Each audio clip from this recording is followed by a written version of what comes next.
چند ایک مقامات، چند ایک شانیں، چند ایک عظمتیں میں نے آپ کے سامنے بیان کی، جنت کی کیفیات.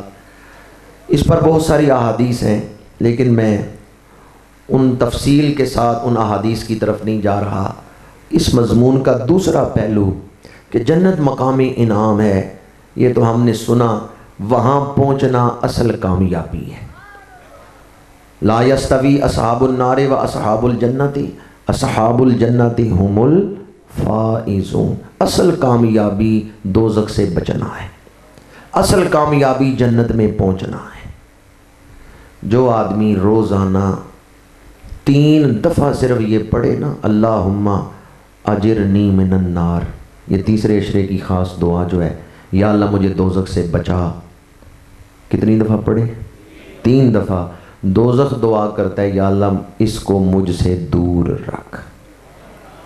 اور جو آدمی 3 دفعہ دعا کرے اللہم انی اسألک الجنت الفردوس، یا اللہ مجھے جنت الفردوس عطا فرما، 3 دفعہ دعا مانگے، جنت دعا کرتی ہے یا اللہ میں اس کی مشتاق ہوں، اسے میرے اندر داخل کر. اس لیے میں آپ کی خدمت میں گزارش کروں گا یہ تحفہ اعتکاف سے لیتے ہوئے جائیں کہ اپنی زندگی میں اس دعا کو شامل کریں کہ یا اللہ ہمیں دوزخ سے یہ اس لیے آپ سے کہلوا رہا ہوں، آپ کہیں گے تو آگے چلوں گا کہ بعض لوگ تصوف کا غلط مطلب، صوفیاء کا غلط مطلب لیتے ہیں. وہ کہتے ہیں جی ہم تو اتنے بڑے صوفی ہیں کہ ہمیں نہ جنت سے غرض ہے نہ دوزخ سے مطلب ہے.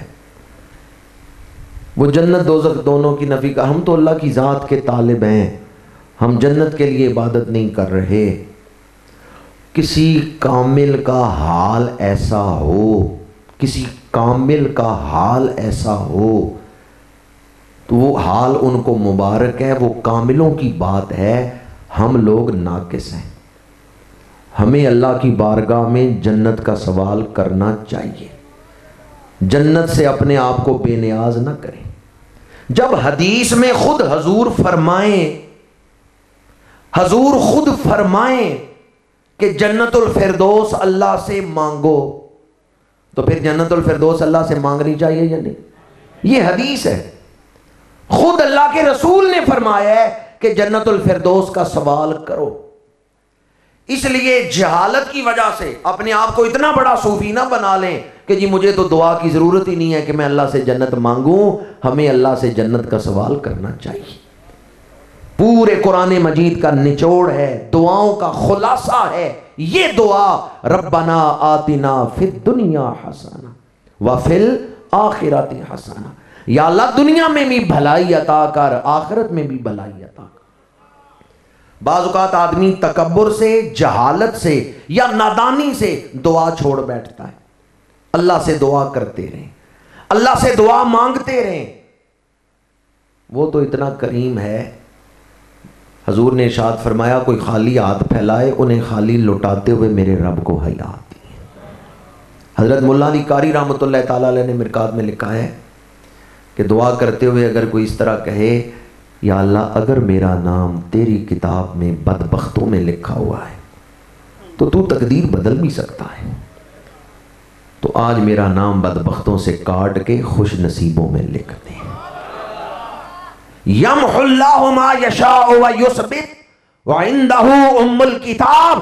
پروردگار کتاب تو تیرے پاس ہی ہے، تو قادر ہے اس پر کہ لکھی ہوئی تقدیر کو مٹا سکتا ہے، جو نہیں لکھی اسے لکھ سکتا ہے. ملا علی قاری کہتے ہیں اللہ کے بارگاہ میں اس طرح مانگو کہ پروردگار اگر میرا نام بدبختوں میں لکھا ہوا ہے تو آج کرم کر دے، میرا نام خوش بختوں میں لکھ دے. کبھی اپنے آپ کو دعا سے بے نیاز نہ کریں. اللہ تعالیٰ جس دل کو سخت کر دیتا ہے نا، جب دل سخت ہوتا ہے تو پھر بندہ کہتا ہے جو کچھ تقدیر میں لکھا ہے وہ تو ہو ہی جانا ہے، دعا کی کیا ضرورت ہے؟ دعا کی کیا ضرورت ہے؟ جو کچھ تقدیر میں لکھا ہے وہ تو ہو ہی جانا ہے. حضور کے وجود پاک سے جو برکتیں دنیا کو ملی ہیں ان میں ایک بہت بڑی برکت یہ دعا ہے.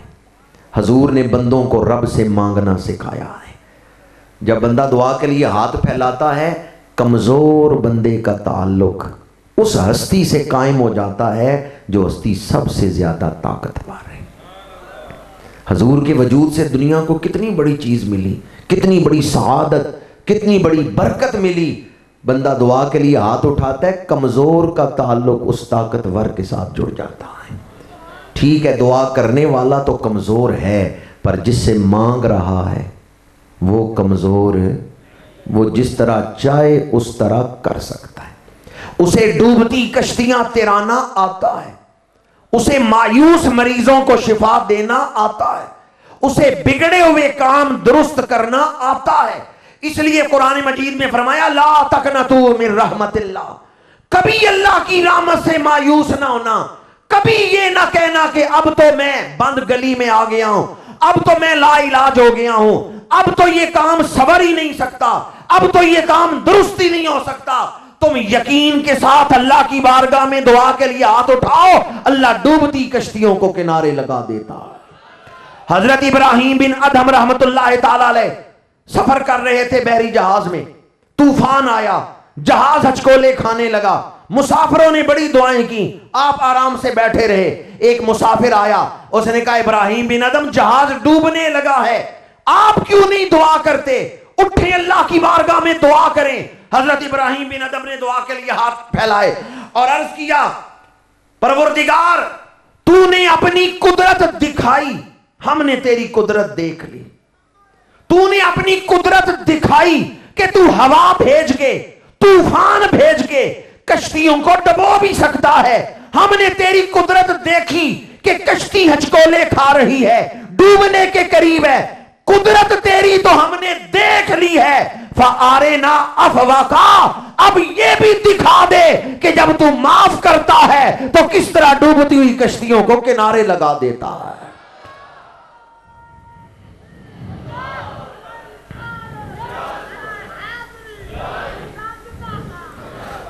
فَآرِنَا أَفْوَاكَ،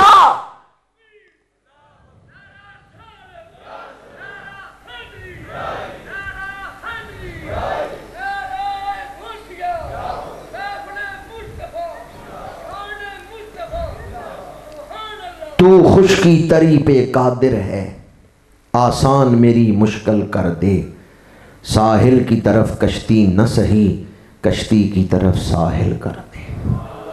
اس لیے کبھی دعا کا دامن نہیں چھوڑنا چاہیے، اللہ تعالیٰ کی بارگاہ میں دعا کرتے رہنا چاہیے، جنت کا سوال، جنت کی دعا کہ پروردگار مجھے جنت عطا فرما۔ 3 دفعہ بندہ اگر یہ دعا مانگے تو جنت دعا کرتی ہے یا اللہ اسے میرے اندر داخل فرما۔ ایک مرید گیا مرشدوں کے پاس، بابا جی جنت میں کون کون سی نعمتیں ہیں؟ وہ جو نعمتوں والا مضمون پہلے میں سنا رہا تھا ان سب کا نچوڑ اور دعا کی رغبت، دونوں چیزیں اس ایک روایت میں ہیں۔ مرید نے پوچھا حضور جنت میں کون کون سی نعمتیں ہیں؟ مرشدوں نے کہا میں تو اتنا جانتا ہوں جنت میں حضور ملیں گے۔ مرید نے پوچھا مرشدوں سے جنت میں کیا کیا ملے گا، جنت میں کون کون سی نعمت ہوگی؟ مرشدوں نے کہا جنت میں حضور ملیں گے۔ اب مجھے بتائیں جس جگہ حضور کی زیارت ہوگی، حضور کی ملاقات ہوگی، وہاں جانے کی دعا اللہ سے کرنا چاہیے یا نہیں؟ جنت مانگنی چاہیے یا نہیں؟ حضور کے قرب کے لیے کہ جنت میں حضور کا قرب ملے گا۔ وہ اعمال اختیار کرنے چاہیے جو حدیث پاک میں یا قرآن مجید میں بیان ہوئے کہ یہ عمل کرو اللہ جنت عطا کرے گا۔ تیسرے عشرے کی خاص برکت یہ ہے کہ اس کے صدقے اللہ جنت عطا فرما دیتا ہے، اللہ دوزخ سے نجات عطا فرما دیتا ہے۔ چند ایک اعمال احادیث کی روشنی میں بیان کر رہا ہوں جن سے حضور نے فرمایا کہ جو بندہ یہ عمل کرے گا تو جنت مل جائے گی۔ ان میں ایک بڑا آسان عمل، جو آدمی فرض نمازوں کے بعد آیت الکرسی پڑھے، حضور نے فرمایا اس کے اور جنت کے درمیان صرف موت کا فاصلہ ہے۔ قبر میں جائے گا تو قبر جنت کا باغ بن جائے گی۔ فرض نمازوں کے بعد آیت الکرسی۔ دوسری حدیث مبارکہ فرمایا جو آدمی رات سونے سے پہلے سورہ ملک پڑھتا ہے، 29واں پارہ پہلی سورت، 30 آیتیں ہیں سورہ ملک، فرمایا یہ سورت قیامت کے دن جھگڑا کرتی رہے گی، اس وقت تک جھگڑے گی جب تک اپنے پڑھنے والے کو جنت میں داخل نہیں کروا دے گی۔